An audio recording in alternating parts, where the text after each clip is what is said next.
메리 크리스마스. 메리 크리스마스. 다들 잘 지내셨죠? 네. 호이 감독님은 무비 투어 다녀온 이후로 처음 뵙는 건데 몸살 안 나셨어요? 몸이 박살이 났어요. 그렇게 쟁이 오돌오돌 바깥에 떨고 있는데 몸이 너무 무서워요. 그 다음날 종일 들어 누워 있었고요. 승철아, 니 오랜만이대. 뭐야, 왜 왔어? 내 추운 데서 얼마나 고생했는 줄 아나. 그래서 성철이 형이 내가 알기로는 그때 우리가 고생을 엄청 많이 했잖아요. 그래서 오늘 사죄의 의미로 우통벗고 한다고 그랬거든요.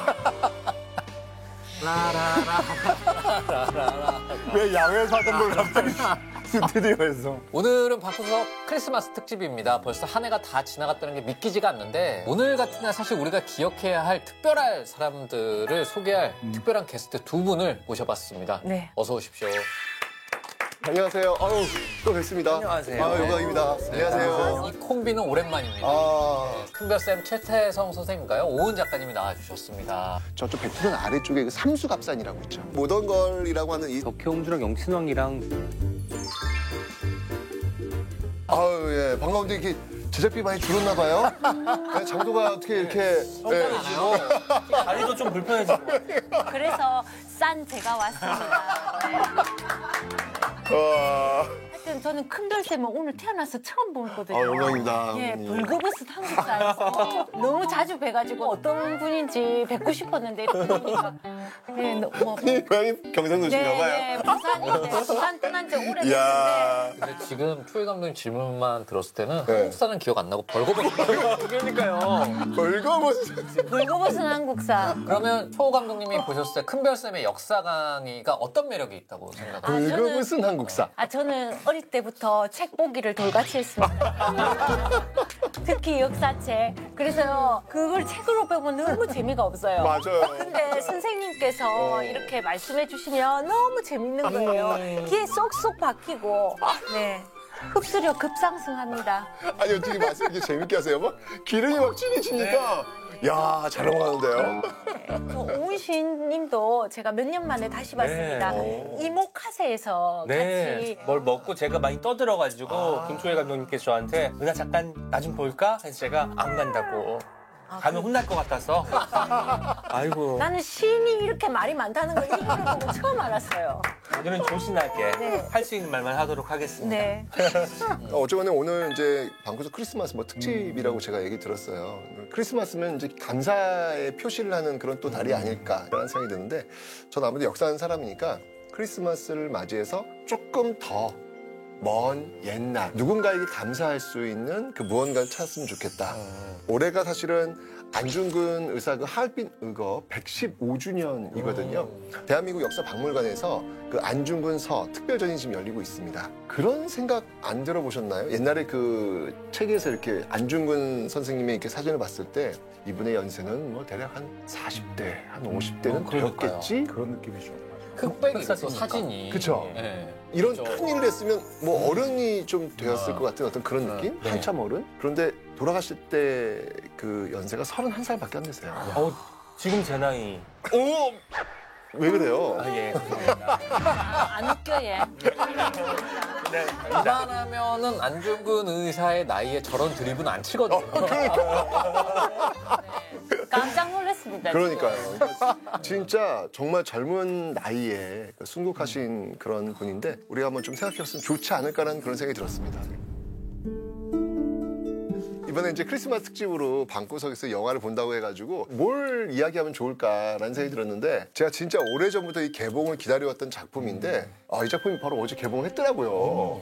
바로 안중근 의사의 하얼빈 의거를 다룬 하얼빈이었습니다. 네. 이건 내가 진짜 연말에 너무 보고 싶었던 영화 중에 하나였거든요. 아. 당장 가서 봐야겠다.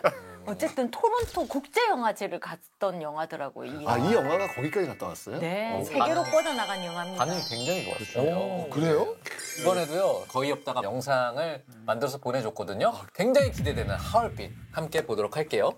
사람이 살아있는 것이 가능한가 싶은 얼음 벌판 위에서 길을 잃은 채 떨고 있는 이 남자는 대한의군 참모중장 안중근입니다. 여기가 실제 그 몽골 북쪽에 있는 홉스골 호수. 여기는 우리나라 아니죠? 그래서 예. 몽골이에요? 예, 그 겨울에는 거의 영하 40도까지 가는 거기서 겨울에 영화를 찍은 유일한 영화가 바로 하얼빈. 그는 지금 스스로 죽음을 생각하고 있습니다. 왜일까요? 더는 살아갈 이유를 찾을 수가 없었습니다.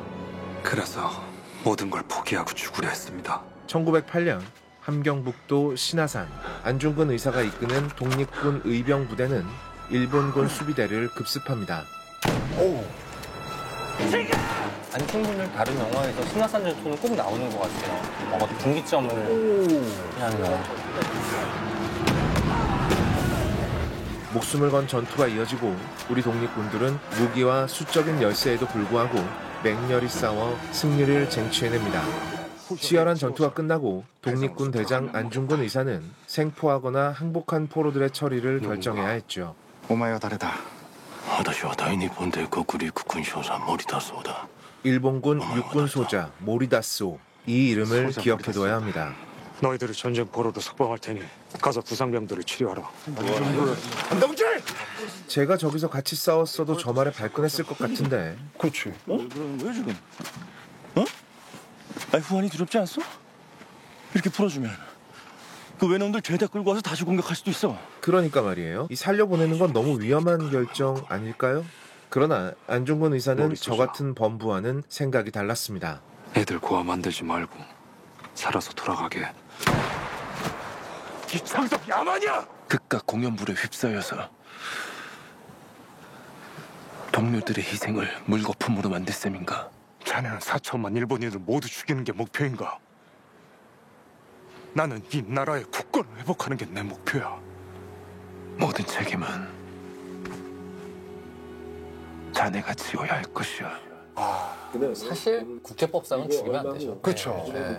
그는 포로들을 살려주기 위해서 모든 책임을 본인이 지기로 하죠. 그리고 얼마 후 덕분에 목숨을 건진 일본군 소자 모리다스오는 이런 대답을 내놓습니다. 호객기는 여기다. 이런 치사한 놈들. 다시 와가지고 지금 번역한 거잖아요, 지금. 자신의 결정 때문에 죽어간 수많은 동지들의 모습 때문에 안중근 의사는 괴로움을 이기지 못하고 얼어붙은 두만강 위에 자책하며 쓰러집니다. 나의 믿음으로 인해 많은 동지들이 희생되었으니 더는 살아갈 이유를 찾을 수가 없었습니다. 그래서 모든 걸 포기하고 죽으려 했습니다. 그런데 불현듯 그를 잡는 생각이 있었을 테지요. 그런데 그 순간에 깨달았습니다. 내 목숨은 죽은 동지들의 것이라는 것을. 나는 죽은 동지들의 목숨을 대신하여 살고 있다는 것을. 그리고 내가 해야 할 일을 알았습니다. 1909년 1월 17일 러시아 연추. 그 자리에는 대한의군 총장 최재현, 독립군 이창섭, 그리고 독립군 김상현과 우덕순이 있었죠. 야, 조명 죽입니다. 명암 대비가 렘브란트 해와 같네요. 그러네. 네. 배우신 분. 이거 진짜 그러네요. 촬영 감독이 바로 홍경표 촬영. 기생충. 다르구나. 한 달이 넘었어. 이창섭 동지 어찌 생각하오? 죽었다고 봐야겠죠. 반드시 살아서 오실 겁니다. 살아서 온다면 외놈들에게 붙잡혀 밀정이 되었겠지. 안중근 의사는 자신을 배신자라 믿고 있는 동지들 앞에 다시 모습을 드러냅니다. 아니요. 살아있었구려. 아직 할 일이 남았기 때문에 왔소. 손가락을 끊어 자신의 의지를 천명한 안중근 의사는 살아생전의 마지막이 될지도 모르는 작전을 실행합니다. 대한제국을 유린하는 일본 늑대 우두머리, 늙은 늑대를 반드시 죽여 없애자고. 늙은 늑대란 당연히 이자를 뜻하는 것이죠. 愚か者らめ。自社が支配した数百年の歳月よりわしが統監した3年間で朝鮮という国がどれだけか発展したというのに。 어디서 많이 본 분 안 가셨습니까? 네. 어느 가족? 빌리 프랭키. 네. 이토 히로부미로 나오시나 봐요. 근데 큰 결정이다. 네, 그렇죠. 치면은 여기 하얼빈에 도착하겠군요. 하얼빈에서 해치웁시다. 가능한 그리고 모든 수단을 동원해 자네가 하얼빈 해줘야 거사를 할 일은 계획하는 독립군들에게 더욱 필요한 것은 더 많은 화력이었습니다. 열차 한 량을 날릴 정도의 폭약이 필요합니다. 전여빈 배우도 굉장히 기대가. 그럼 내일 저와 함께 총과 폭탄, 많으면 많을수록 거사의 성공 확률은 높아지겠죠. 폭약은 어디로 가져갑니까? 하얼빈으로 갈 거요. 그런데 ただきますか。待て。안중근과 미나도 나라이. 아, 이놈은 또 죽지도 않고 또 나타났네요. 매복이네. 매복입니다. 나도 봤어.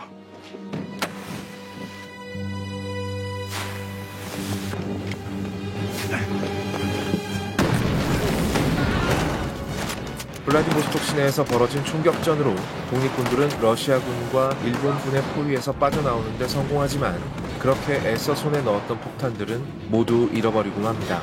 정말 일이 쉽게 이루어지지 않는군요. 내부자들과 남산의 부장들을 지나오면서 역사적 사건들을 극화하는 데 강점을 보여왔던 오미노 감독과 서울의 봄을 제작했던 하이브 미디어 코프, 그리고 홍경표 촬영 감독까지 합류한 드림팀이 만들어낸 영화 하얼빈에서 의사 안중근의 절절한 의지와 그의 불꽃 같은 생을 함께 목도하시기 바랍니다. 늙은 늑대를 반드시 죽여 없애자고. 너무 재밌을 것 같습니다. 네, 방금 영상에도 나왔지만 이 영화는 우미노 감독님의 작품인데요. 워낙 시대물의 장인으로 손꼽히는 분이라 사실 더 기대가 큰 것 같아요. 그러니까 우미노 감독은 이 하얼빈 이전에 이제 만든 영화들이 뭐 내부자들 그리고 남산의 부장들 같은 작품들인데 이런 작품들이 뭔가 그 우리 지금 현대 한국 사회를 만든 어떤 어긋난 열망에 관한 그런 영화들이었던 것 같아요. 그러다 보니까 내부자들 같은 경우에는 이병헌 배우가 연기하는 상구라고 하는 캐릭터를 통해서 출세욕이라던가 신분 상승의 어떤 열망 이런 것들을 그려냈다면은 남산의 부장들은 실제 그 11.26 사태를 통해서 서로 다른 열망들의 꼭지점에 있는 권력에 대한 어떤 강렬한 열망을 이제 그려내면서 이 우미노 감독이 현대 한국사를 가장 잘 그려내는 감독이다라는 평가를 받으셨죠. 이 우미노 감독님은 작품들이 대부분 좀 묵직하고 차가운 연출과 미장센이 특징입니다. 이 적나라한 폭력성 그리고 임팩트 강한 대사 이런 게 특징이고요. 그 카메라의 구도와 예, 극단적인 명암 대비를 통한 조명 그래서 이 연기와 함께 합쳐졌을 때 나오는 시너지가 심리 묘사를 표현하는데 좀 탁월한 그런 감독님이 아니신가 그렇게 생각합니다. 그러니까 우민호 감독님의 그 장편 데뷔작 제목이 바로 파괴된 사나이인데요. 그래서 이 파괴된 사나이라고 하는 제목 자체가 굉장히 의미심장한 것 같아요. 뭔가 지금까지는 파괴된 사나이 혹은 악인들의 서사를 그려오다가 독립운동가들이 정말 힘들게 지켜낸 이 나라에서 나는 왜 지금 이런 악인들의 서사를 써내가고 있을까라고 하는 점들을 한번 성찰해 보고 싶었던 것이 아닐까? 남산의 부장들을 끝내고 너무나 힘들어서 다시는 시댁을 하지 말아야겠다는 다짐을 혼자서 굳게 하였는데 우연치 않게 이 안중근 장군님의 어떤 서적과 시나리오를 봤을 때 제 마음을 이렇게 움직이는 그 안중근 장군과 독립투사들의 그 마음이 좀 느껴졌습니다. 주 기자님 얘기를 듣고 생각해 보니까 전작들과 굉장히 상반되는 지점이 딱 하나 있는 것 같아요. 전작들은 다 시대적인 악인이 주인공인데 이번에는 보통 사람도 아니고 주인공이 안중근 의사예요. 어떻게 하면 악인을 잘 그릴 수 있을까? 왜냐면 악인을 잘 그리지 않으면 클리셰만 되거든요. 그러니까. 우미호 감독님 영화 떠올려 보면 악인이긴 한데 굉장히 양가적인 맞아요, 입장을 맞아요. 가지고 있는 악인이잖아요. 맞아. 입체적인. 네. 근데 그렇게 하기가 되게 어렵거든요. 말씀하신 대로 잘못 만들면 굉장히 단순해지니까. 매력적인 악인만 잘 그릴 수 있어도 감독 평생 쩐 걱정할 필요가 없어요. 그래요? 네. 그래서 이번에 선한 역할을 주인공으로 내세운다는 게 더 기대가 큰 것 같아요. 그러네.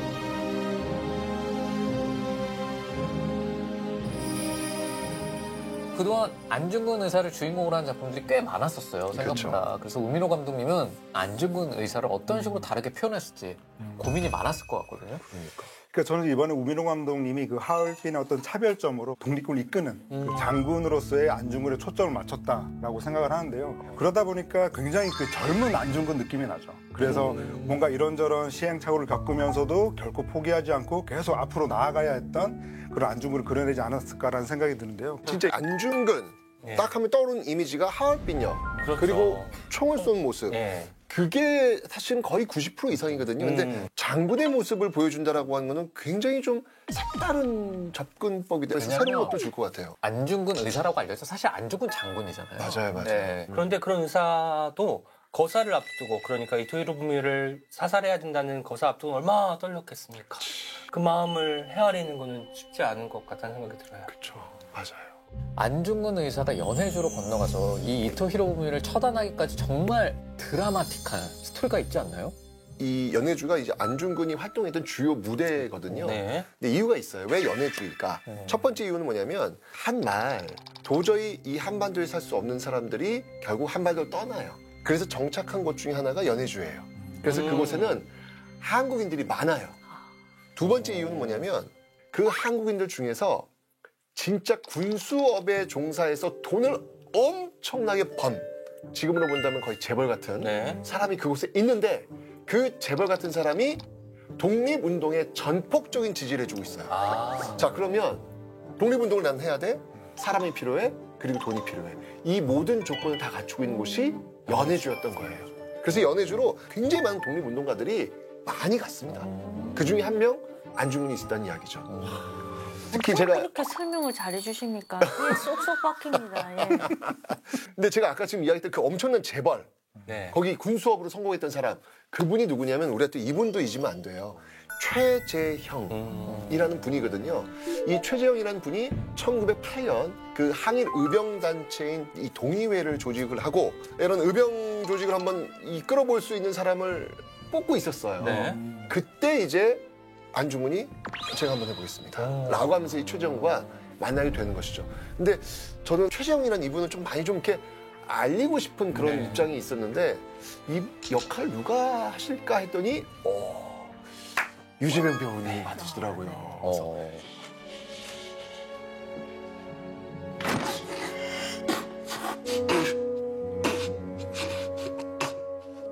우리가 이 안중근의 단지를 이해하기 위해서는 우선 왜 단지를 했는지에 대해서 우리가 그의 행적을 좀 먼저 따라가 봐야 돼요. 지금 아까 얘기했지만 최재형의 어떤 자금 뭐 이런 것도 사람들이 어떤 모임 해가지고 이제 의병 활동을 한 거예요. 이 의병 대장으로 국내 진공 작전을 해요. 그러니까 한반도로 들어온 거예요. 사실 게임이 안 되잖아요. 아유, 그럼요. 우리는 일반 시민들을 좀 훈련하고 뭔가 이런 식으로 해서 조직을 한 거고 일본 말 그대로 군대잖아요. 군대죠, 군대. 정말 그 당시 이 아시아에서 최강의 부대가 일본 부대거든요. 근데 그 부대에 맞서서 놀랍게도 안중근 대장이 이끄는 이 의병 부대가 승리를 연달아 거둡니다. 놀라운 일이 벌어진 거예요. 근데 이렇게 승리를 거두다 보니까 여기에 자연스럽게 일본 공포가 이겼으니까. 그죠? 근데 문제가 뭐냐면 이 일본 공포를 어떻게 처리할 것이냐. 주리를 틀어야죠. 아, 그렇죠. 동의합니다. 네. 주리를 틀고. 그렇죠. 근데 만국 공법에 의해서 풀어주는 게 맞다. 너희들을 전쟁 포로로 석방할 테니 가서 부상병들을 치료하라. 라고 하는데 주변이 난리가 나요. 왜 그러는 거야 지금? 어? 아니 후환이 두렵지 않소? 라고 굉장히 반발이 부딪히지만 대장으로서 이거는 만국 공법에 의해서 풀어주는 게 맞다. 그래서 저는 오히려 그 모습이 나중에 독립을 생각하신 것 같다라는 느낌이 들었어요. 왜냐면 나중에 독립이 되었을 때 그 국제법이라는 게 있잖아요. 그럴 때 단 하나의 트집도 뭔가 맞아요. 근데 그거는 제가 생각할 때 나중에 승리를 생각하지 않는 사람은 그러한 여유? 그러한 생각 못 했을 것 같거든요. 동료들의 희생을 물거품으로 만들 셈인가? 그들을 모두 죽이려 들면 우리도 모두 죽는다는 것을 자네는 진짜 모르는 것인가? 정말 쉽지 않은 판단을 했는데 그 풀어줬던 일본군들이 바로 안중근 부대의 위치를 노출시킨 거예요. 호객이는 여기다. 그래서 일본군이 반격을 해가지고 이런 표현 쓰면 정말 너무 가슴이 아프지만 안중근 부대는 괴멸당합니다. 괴멸당해요. 거의 다 죽어요. 그러니까 어찌 보면은 안중근 대장의 판단으로 자신의 부대원을 다 죽인 거예요. 얼마나 고통스럽겠어요. 그러니까 아까 영화에서 그 두만강의 그 얼음판 위에 있는 게 그때가 그 사실 모습. 죽을 결심을 하셨던. 그렇죠. 나는 길을 잃었습니다. 나의 믿음으로 인해 많은 동지들이 희생되었으니 더는 살아갈 이유를 찾을 수가 없었습니다. 그런데 그 순간에 깨달았습니다. 내 목숨은 죽은 동지들의 것이라는 것을. 그 단지회를 하기까지 그 과정을 좀 살펴보면 네. 정말 철저히 버림받아요. 그러니까 우리가 알고 당연하죠. 있는 거는 1909년에 12명이 왼쪽 네 번째 손가락을 끊어냄으로써 단지회를 조직했다만 있는데 네. 여기까지 오기까지 그냥 안중근은 완전히 그냥 따라가면 안 되는 사람이 된 거예요. 이때쯤 되면 사람은 크게 두 방향으로 나뉠 수 있어요. 첫 번째 방향은 뭐냐면 내가 지금 완벽히 지금 구석에 몰린 거잖아요.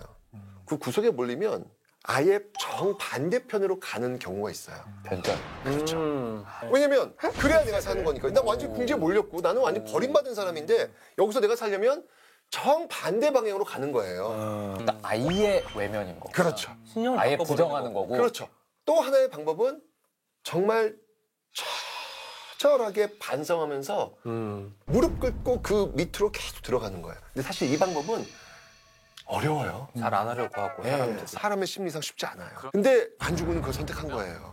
어떻게 다시 그 동지들의 신뢰를 회복하고 단지회를 조직하게 된 건지 그 얘기를 해주세요. 모은 게 고작 12명이에요.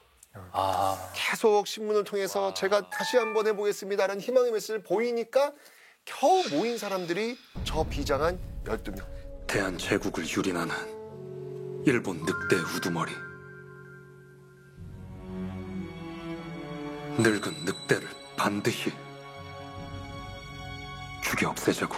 네. 그 각오의 의지의 표시가 단지였던 거예요. 하얼빈이 만들어진다고 할 때부터 현빈 씨가 캐스팅된다고 했을 때 반응이 굉장히 뜨거웠어요. 그러니까 이제 조국을 빼앗긴 시대를 살아가는 자의 어떤 외로움과 독립운동에 대한 불안감, 책임감 이런 정말 다양한 이제 감정들을 잘 표현을 해야 되는데 이 제작 발표에서 윤민호 감독이 밝힌 그 바로는 이 영화는 정말 힘들 거라는 걸 저는 예상을 했기 때문에 그 힘듦을 좀 견딜 수 있는 체력을 가진 배우가 저는 필요했습니다.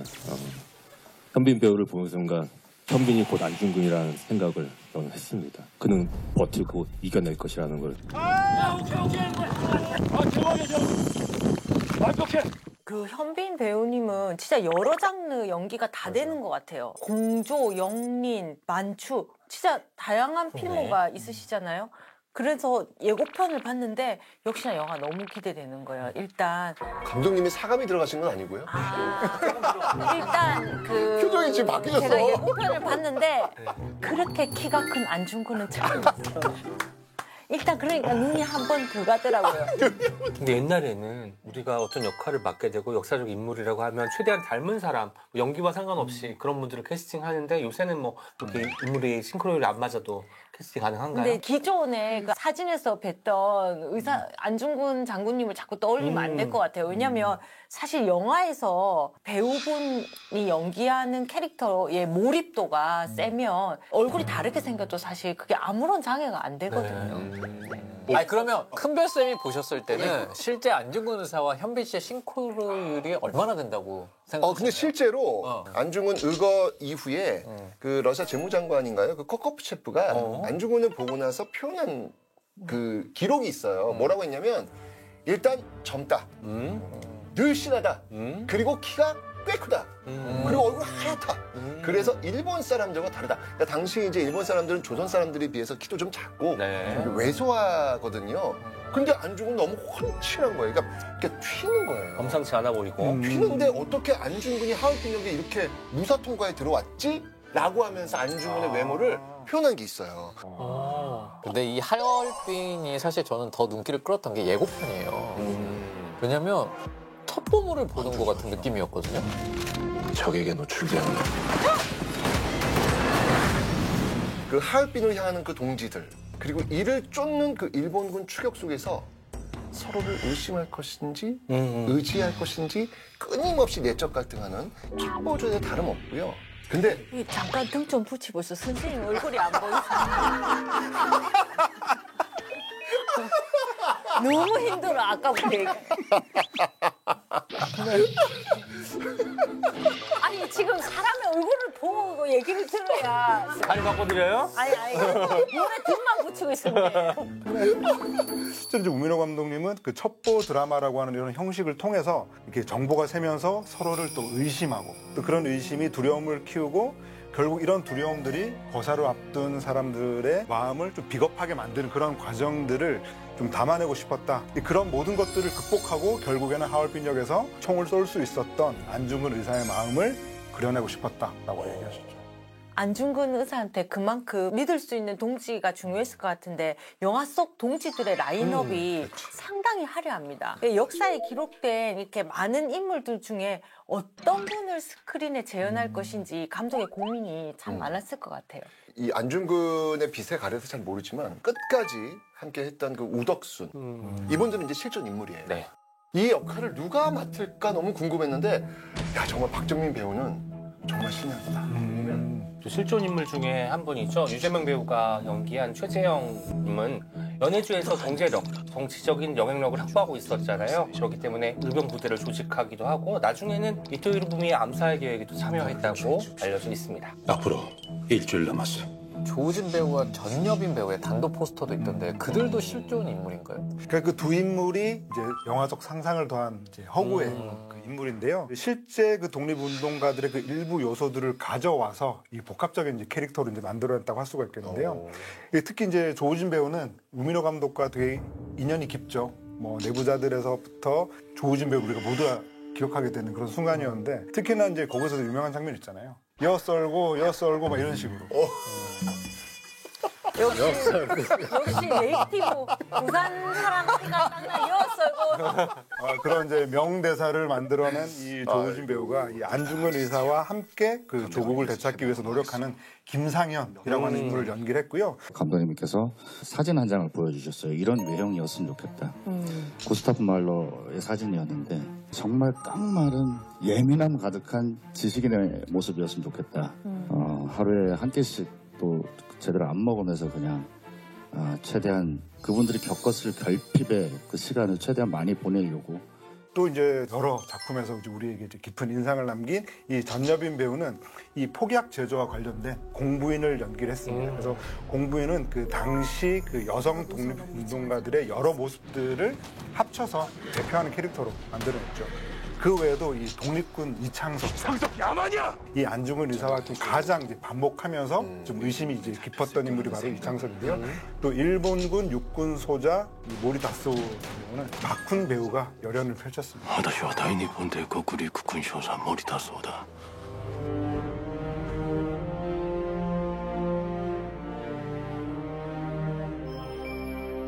이 영화의 로케이션이 어마어마한 것 같아요. 어디에서 찍은 거예요? 하얼빈은 이제 고사를 지낼 때 했던 그 얘기가 되게 화제가 많이 됐는데요. 그 제작진이 독립운동가들의 길을 그대로 따라가면서 최대한 독립운동가들의 마음으로 이 영화를 찍고 싶다. 안중근 의사와 우리 독립군들의 이야기는 현황에 찍는 거는 뭔가 좀 아니다. 저는 이 작품은 되게 좀 리얼하게 찍고 싶었어요. 라고 하면서 사실 그 독립운동가들이 걸었던 길을 거의 좀 유사하게 따라가는 방식으로 이렇게 촬영을 했죠. 그래서 만주 어떤 지형과 굉장히 닮아있는 몽골이라던가 그리고 또 구소련의 이 건축 양식이 남아있는 라트비아에서 이렇게 6개월에 걸쳐서 촬영을 했죠. 특히나 이제 아까 이제 영상에서 봤던 두만강 같은 경우에는 몽골에 있는 그 홉스골 호수라고 하는 곳에서 정말 그 영하 40도의 추위와 싸워가면서 실제로 찍은 절대 CG가 아닌 그런 장면을 완성을 했고요. 또한 그 미션 임파서블의 드론 팀이 이 영화에 합류를 하면서 정말 그 엄청난 이 구감 촬영들을 그 담아내서 아마 이 큰 스크린으로 이 하얼빈을 보시면 그 감동이 더 배가 되지 않을까 싶습니다. 배우님한테 질문이 있는데 이게 감독이 아주 이렇게 작심을 하고 내가 진짜 한번 이 저 독립군의 그 힘든 모습을 다 담아내고 싶어 그러면 이거 오버 아니야? 굳이 이럴 필요는 없잖아. 이런 생각은 안 하나요? 배우들? 네, 그런 생각을 하시는 분이죠. 속으로는 할 수 있죠. 아, 그렇게까지? 근데 아까 그 몽골의 영하 30-40도인데. 거기서 근데 연기가 나옵니까? 저절로 나오죠. 아, 그래요? 네, 분장하고 그 옷을 딱 입고 그 현장에 딱 가면. 아, 그래요? 그래서 오히려 그런 로케이션을 할 수 있는 이 현장이 고마울 것 같다는 생각이 들어요. 근데 그거를 테이크를 여러 번 가면 그때는 배우도 인간이기 때문에 그때는 승질이 나는 겁니다. 네.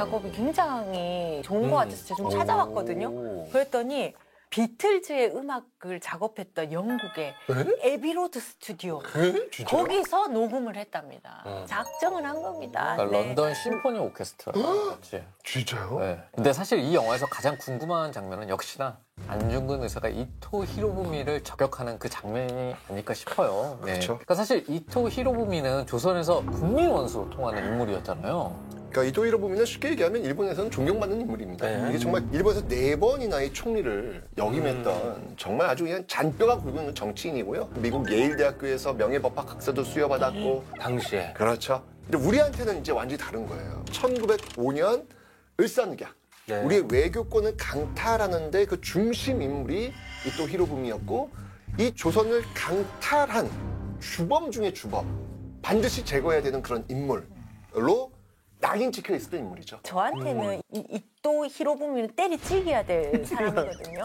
뭐 정말로 때려 죽이는 거예요. 네, 죽는 걸 볼 때마다 시원해요. 짜릿하고.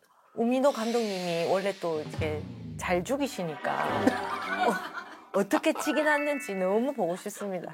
사실 거사 이후에 그 안중근 의사 행보도 굉장히 인상적이에요. 네. 체포된 안중근 의사가 재판에서 사형을 선고받고 나서 항소를 하지 않았다는 것도 굉장히 유명한 이야기잖아요. 고국에 독립되기 전까지는 절대 자신의 시신을 옮기지 말라.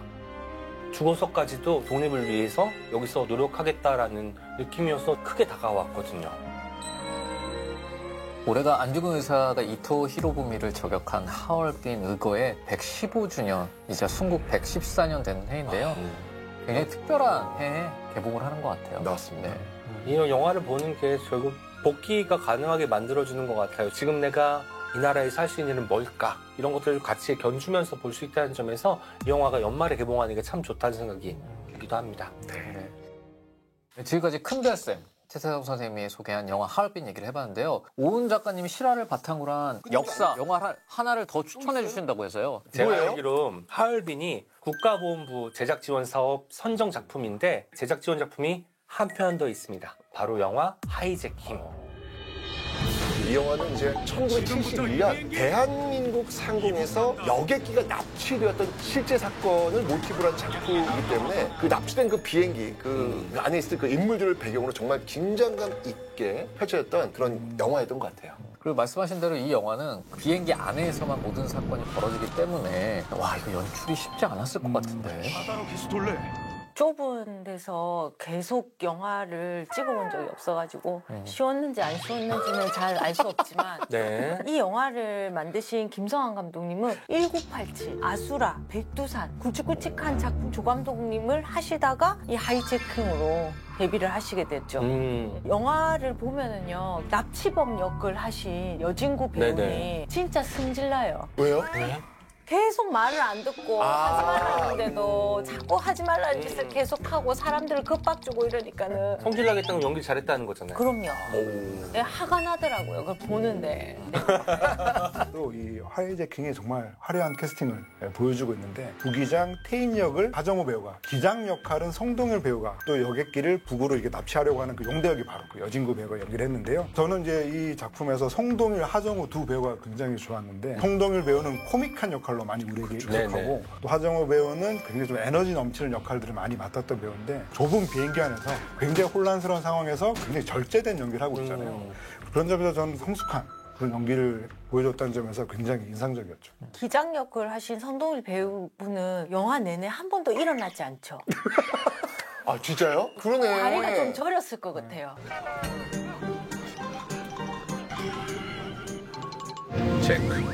아 그러네.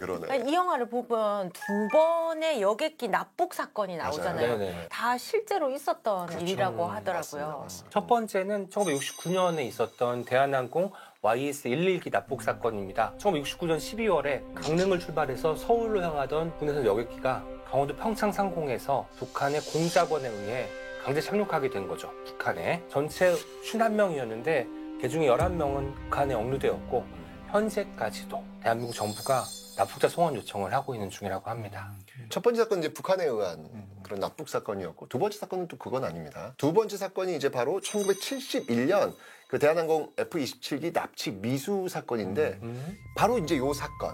북한으로 갈 뻔한 사건이었던 거예요. 하이제킹의 모티브가 되는 사건이 되겠습니다. 그 승객과 승무원 한 60여 명을 태운 여객기가 속초공항에서 출발해가지고 김포공항으로 도착할 예정이었는데 폭탄으로 이 무장한 22살 납치범 김상태가 이륙 27분 후에 폭탄 2개를 폭파시키면서 기내가 아수라장이 됩니다. 이제 이때 이제 기장들이 막 기주를 발휘해가지고 회유하면서 함께 있었던 항공보안관이 사살을 한 거죠. 이제 이후에 이제 기적적으로 고성국 끝내면 초돌이 바닷가에 불시착하는데 당시 그 한국일보 그 일면에 그 비행기 불시착을 위해서 쫙 급선회하는 뭐 현장감 넘치는 사진이 보도돼가지고 사람들이 깜짝 놀라게 했던. 이게 지금 얘기만 들었을 때도 굉장히 믿김 들 정도로 드라마틱한 사건인데 기장 규식과 부기장 태인의 모티브가 된 실제 인물들이 있었던 거죠? 그쪽 실존 인물들이 있죠. 그러니까 송동일 배우가 연기한 기장 규식은 당시 비행기 기장이었던 이강흔 기장을 이제 모티브로, 하정우 배우가 연기한 부기장 태인은 수습 조종사 전명세 씨가 모티브라고 합니다. 이 중에 당시 이제 수습 조종사였던 그 전명세 수습 조종사가 그 납치범이 떨어뜨린 폭탄, 그 폭탄을 호음을 던져서 막죠. 결국 중상을 입고 사망하십니다. 만약 이 조종사 이분께서 폭탄을 몸으로 막지 않았다, 아마 그 하늘 위에서 모두 사망할 수도 있는 그런 상황이었죠. 정말 이 폭탄을 온몸으로 막아 순직했던 이 조종사, 이번에 이제 이후에 정식 조종사로 추도되셨고요. 지금 이제 국립서울형충원에 안장되어 계십니다. 이 영화는 승객과 승무원 11명은 여전히 돌아오지 못하고 있다라는 자막으로 끝나는데요. 아직 끝나지 않은 사건이라는 생각이 들어서 사실 그게 더 마음이 아팠던 것 같거든요. 맞아요. 그 11명 중에 딱 한 분만이 다시 우리나라 땅을 밟은 적이 있다고 합니다. 유엔 인권 최고 대표 사무소를 비롯한 국제사회가 북한에 지속적으로 11명의 생사 확인과 송환을 촉구하고 있는 중이라고 합니다. 오늘 정말 뜻깊은 얘기들 많이 나누는 것 같습니다. 사실 연말이라고 하면 크리스마스 영화나 달달한 로맨틱 코미디 영화 뭐 이런 것만 봤는데 요즘 같은 시국에는 이렇게 차분하게 역사에 대해서 다시 한번 생각해보는 시간, 우리에게 필요했던 시간이었던 것 같은데 이 되돌아보게 되니까 한 해 마무리를 너무 잘하는 것 같은 그런, 제가 한 뼘 성장한 것 같은 그런 느낌이 듭니다. 네, 오늘 크리스마스 특집으로 올겨울 최고의 기대작이죠. 영화 하얼빈에 대한 이야기를 나눠봤는데요. 오랜만에 방구석 나와주셨는데 두 분 어떠셨나요? 저는 뭐 사실 태성이 형과 함께 하는 방송은 얻어가는 게 참 많잖아요. 이야기하면서 돈도 벌고 가슴도 벌고 너무 좋은 거 아닌가? 이런 기회가 더 많아졌으면 좋겠다. 그런 마음이 제 마음입니다. 방금 전까지만 해도 모문에 대해서 저희가 얘기하고 있었는데 결국은 개인의 돈으로. 우민호 감독이 얘기한 늘 돈에 대한 그런 식으로 매도하지 마시고. 오늘 하이제킹에서 거기 태인이 피웠던 담배 이름이 희망이에요. 나도 하나만 줘. 희망? 그 희망이 영화를 다 보고 나도 남아있다는 게 참 좋고, 이 희망을 가지고 여러분들이 2025년 여셨으면 좋겠다는 바람을 더해봅니다. 역사라는 게 그런 것 같아요. 역사를 우리가 왜 공부해야 되냐면 역사를 통해서 우리가 참 많은 사랑을 받고 있구나. 우리가 참 많은 빚을 지고 있구나. 나의 시간과 나의 공간이 그저 나의 잘남으로 만들어진 것이 아니라 바로 내 앞에 있었던 사람들의 피와 땀과 눈물, 이런 것들이 있었기에 나의 시간과 공간이 존재하는 거구나.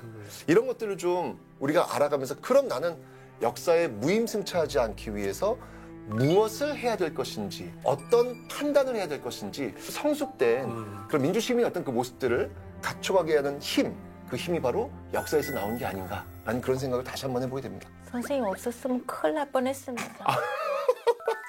이번 연말 큰 배움 얻어갑니다.